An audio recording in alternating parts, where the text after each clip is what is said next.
just came back in from being outside.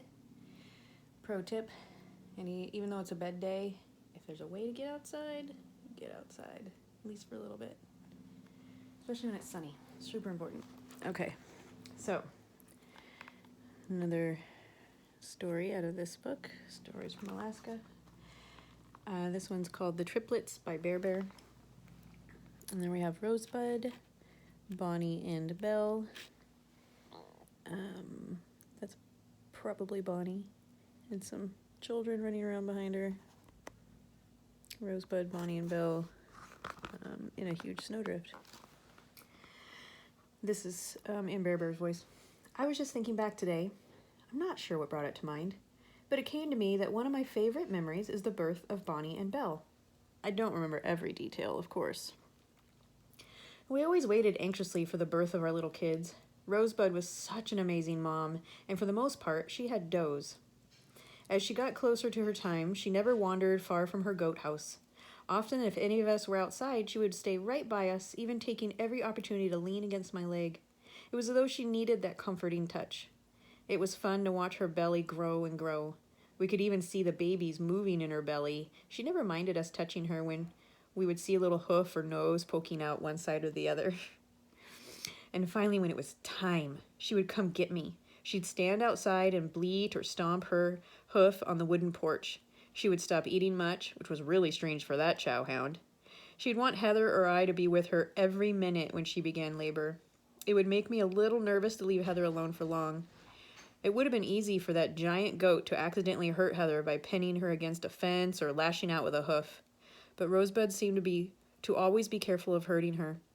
However, she took great joy in frustrating Heather during milking.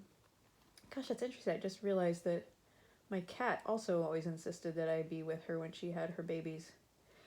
I don't know, so I guess there's something about me and animals having babies. They like me around. This particular time, I knew there were multiple babies. Poor Rosebud was in labor for a long, long time. There were tons of signals when birth is imminent. I just won't go into some of them here. It can be kind of gooey. But I knew it was time. It's usually best to let nature take its course, but I knew she was in trouble. So I rolled up my sleeves and went in, which means she went in her vagina, inside the goat. Heather held her head while I went up to my elbow to try and feel the baby.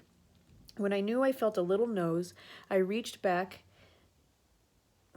Shoot, I lost my track. When I felt a little nose, I reached back a little further to find those little hooves and make sure they were forward.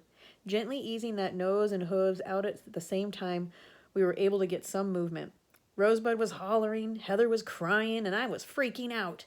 We managed to birth that first baby, then Rosebud was able to birth the second baby, Bonnie and Belle.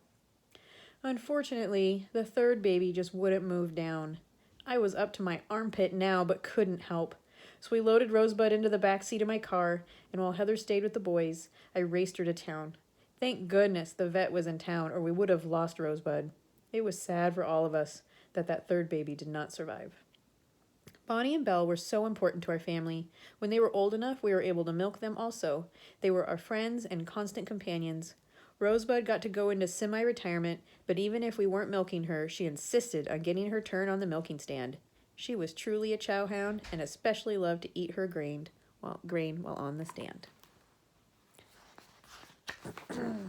Ooh, let's do a different story. Okay, that's a really long one. We'll come back and do that one. So, here's a page. Kelly Bailey. He's definitely into baseball.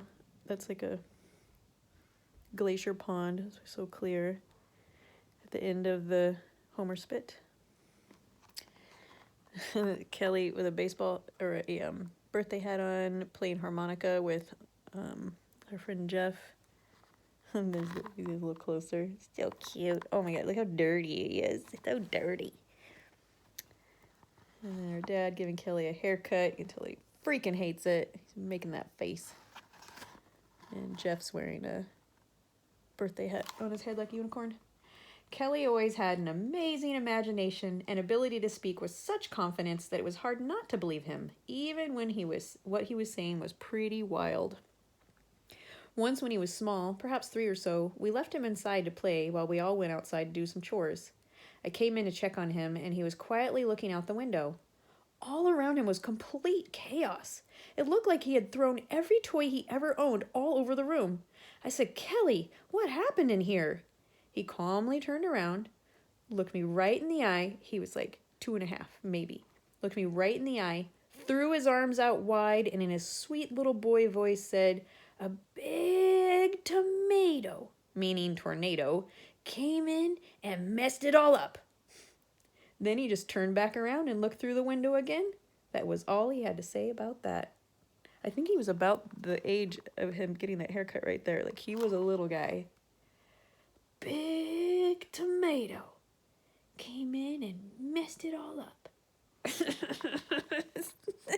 So if that kid said that to you, or a kid slightly smaller than that,